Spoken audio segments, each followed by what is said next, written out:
一票之差，減稅法案終於過咗。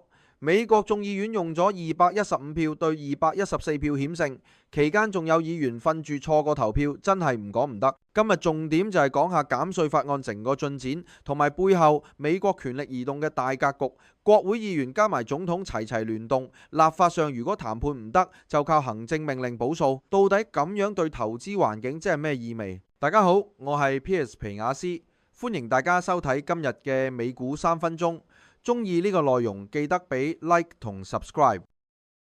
講翻今次減稅呢，通過係特朗普今屆任期最大成績之一。法案唔單止延續17年嘅大規模減稅，仲包括國防、邊境、驅逐預算提升，對醫療補助嘅新要求，同埋將小費同加班收入免稅，真係幾全面。為咗呢啲，連提高債務上限過4萬億都照過。搞笑嘅係，亞利桑那州議員投票臨尾冇拎咗卡。紐約有議員直接瞓着，議長甚至玩笑話原本可以有217票。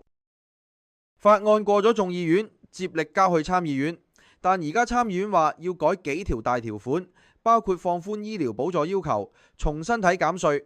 眾議院勁強硬，話唔好亂喐，否則一定反彈。其實你見到呢，即係立法卡住個位呢，有啲嘢呢就話交俾特朗普用行政命令推。真係見證緊立法同行政手拉手。皮亞斯覺得呢種玩法大大增加個法案機會，預計7月簽署落地都唔出奇。咁但係大家投資要留意，減稅雖然舒緩翻啲經濟擔心，但係成個美國赤字同美債問題只會更加嚴重，影響係兩面睇，就要睇市場點 focus。利率一加，啲槓桿弱勢公司就慘啲，反而大型藍籌同低槓桿企業比較頂得住。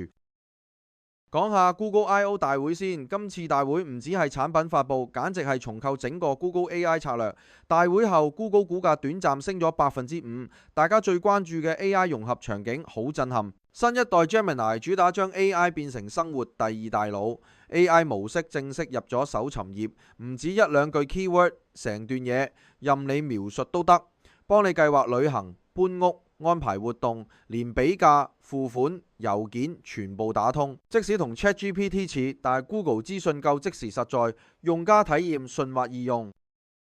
新推出嘅 Gemini APP 除咗識回應指令，更會主動出擊，好似考試前俾你練習解題。連 Chrome 同 Android 咧都嵌入呢個 Gemini， 設備端咧就用輕量模式，複雜嘢就雲端處理，務求做到你屋企電話、電腦、平板咧都係 AI 幫手。工作上用 Canvas 幫你 PDF 直出圖解，或者自動部署上網頁，打算俾你以後唔使再自己手動。皮亞斯點睇 Google 呢？坦白講，對公司信心係大咗，但未到安心極點。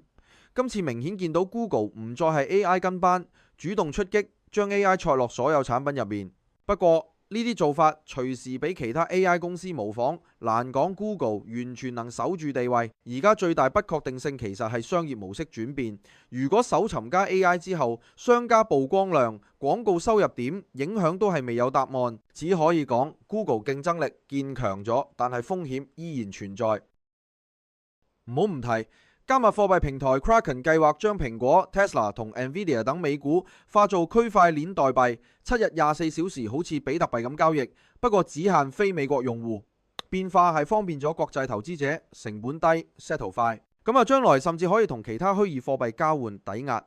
其實類似產品21年幣安都玩過，不過監管打擊收檔。今次 Kraken 主打合規推進，連貝萊德都話未來金融係代幣化格局。投資者可選機會多咗，但係監管同合規風險，大家都要留意。